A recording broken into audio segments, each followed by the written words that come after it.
Hello friends, આપણે આવી ગયા છે વાડીએ. અને વાડીએ આપણે મોટર ચાલુ કરી દીધી છે. અને ઝાડવા હોવાના નથી, 2-3 દી થયા બધું છોડાયું હતું તો એટલે હવે હમણાં છે પાણી પંપ ભાટ કરતો જોઈ લો. બધું ખાંડા હુંડા જોઈ લ્યો, જોઈ લે. અહીં આવશે ફળફળાટી શુદ્ધ પાણી. લીલા કલરની નળી છે ને, આગળ ઠેકડા મારવા માંડી. અને આ જો આ શું લઈને આવે, આ જો ઓલી ચકલી બેઠી જેવી.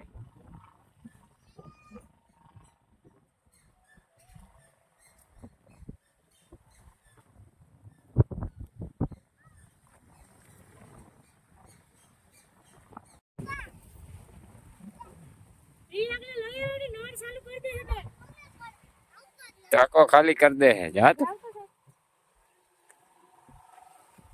આપણે શાકભાજી છે બધું આ પાવાનું છે. હજી રીંગણીમાં ફૂલ જો કેવા આવ્યા,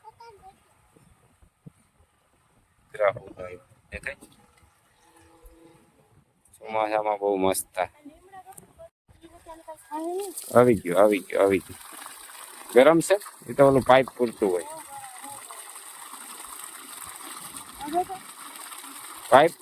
હમણાં કાઢું. અરે બાપા, કેવું ઠંડુ થયું. હજી ગરમ જ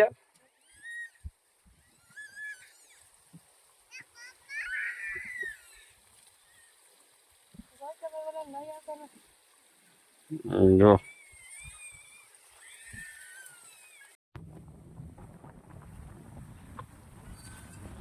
હવે ઝાડવા ખાવાના ચાલુ થઈ ગયા. જોવા જવા પડે છે. મોટર તો બંધ જો તો પછી આપણે પાઈ દીધું. આંબાનું ખામણું ભરાઈ ગયું. શાકભાજી પી ગયા, રીંગણી પી ગઈ.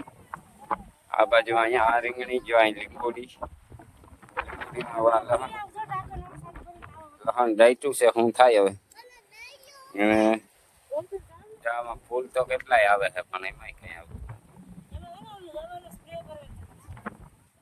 હવે ચોમાસે કહીશું. ને અમારે પ્રિયાંકભાઈ ટાંકે નાય છે.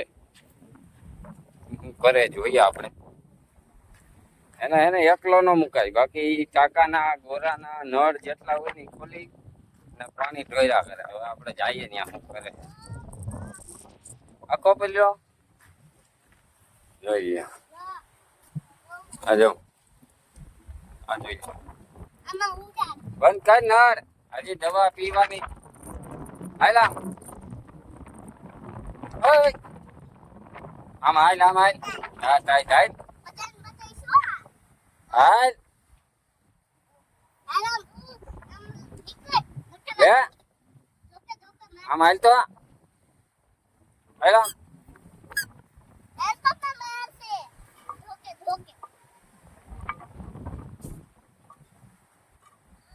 પાણી ઢોળે. હાલામાં આવતો રે. પાણી તો બહુ ઢોળે. ગમે એવા નળ હોય ને ચાલુ કરી ને બોરો ખાલી કરી નાખે. કોકને ત્યાં જાય, ત્યાં કોકના નળ ખોલ નાખે. હવે અહીં જો ઝાડવા પી ગયા. ફ્રેન્ડ્સ, તમે આ મારી પાછળ જોઈ રહ્યા છો એ છે લીમડો. તમને એક વખત ફરીથી બતાવી દઉં. આ છે લીમડો. અને લીમડાની અંદર જો આ વેલા થાય છે, આ વેલાને કહેવાય ગિલોય.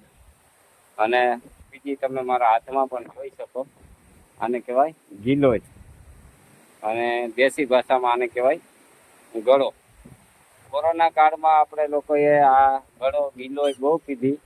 આનાથી આપણી ઇમ્યુનિટી વધે, તાવમાં પણ કામ કરે, શરદી ઉધરસમાં કામ કરે. બહુ જ બધા ફાયદા છે. કોરોનામાં આપણે બહુ ઉકાળીને પીધી. માર્કેટની અંદર ગિલોયની ગોળી પણ મળે. તો આ લીમડાનો ગળો બહુ ઉત્તમ છે. તો જેને મળતો હોય એ લોકોને પીવો જોઈએ. બાકી માર્કેટમાં મળે. લીમડાનો ગળો પીવું અને સ્વસ્થ રહો, મસ્ત રહો. હજી બીજી ઔષધિમાં પાયલ ઉતારે છે, જેનાથી એ ભાઈ આ હું કરે લાગી જાય કાંટા લાઈક છે તો 6 મહિનાનું હાજુ થઈ જાય બાપુ. આ હું કરે આનો કાંટો લાઈક છે ને તો 6 મહિના ખાટલો ભોગવવો પડશે, હાજી નહીં થા. પાઈક છે બાપુ. આ કેવાય આટલા આટલા ડોલ ભરી છે આટલા. મોટા મોટા હોય ને એ વિચારવાનું.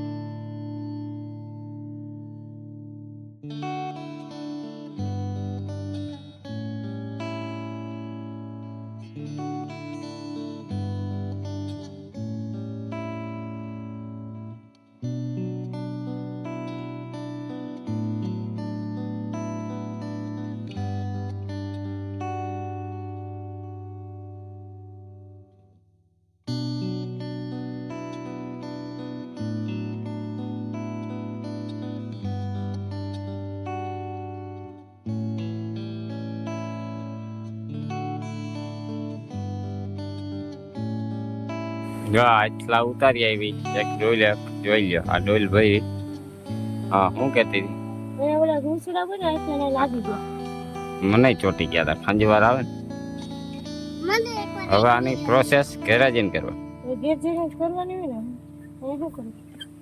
સારું હાલો આને ઉડે નહીં ઓલા છોકરા. હેલો ફ્રેન્ડ્સ, તો આપણે આવી ગયા ઘરે અને મનસ્વી બેન જોવે છે ટીવી. આટલાની ડોલ મૂકી દીધી વાળામાં. કંઈક પિક્ચર જોતી લાગે. શું જોવે? કંઈક પિક્ચર જોવે છે. અને હવે આપણે જવું છે ગામમાં. હાલ તો મારે થોડુંક કામ છે ગામમાં. પૈસા લઈ લો થોડોક છોકરા માટે નાસ્તો લઈ લઈએ. નાસ્તામાં હાવ કાંઈ નથી ને રોડે નાસ્તા કરવા પછી 10-10 રૂપિયા પડીકા હારે ખોટો ખોટો ટોસ પટેલ ખારી. તો ફ્રેન્ડ્સ આપણે વાડીએથી લઈ આવ્યા હતા આટલા. અને જો આ ડોલ ભરી હતી હવે એની જે ઓલી લાળ હોય ને લાળ એને બાળવાની પ્રોસેસ ચાલુ છે. ઔષધિ છે અમૃત. આ હિમોગ્લોબિન નો સ્ત્રોત છે મોટામાં મોટો. દવાથી હિમોગ્લોબિન ન મળે ને એટલું મળે આમાં. કેન્સર, પ્રેગ્નન્સી, ડાયાબિટીસ કેટલી બીમારીમાં ફાયદો કરે. ઇમ્યુનિટી બૂસ્ટ કરે. અને જો આ આવી રીતના આપણે એને એકવી ખાતી નથી ને તો એને આપણે ભૂખની દવામાં આ કામ આવે છે. આ ખવડાવવા ને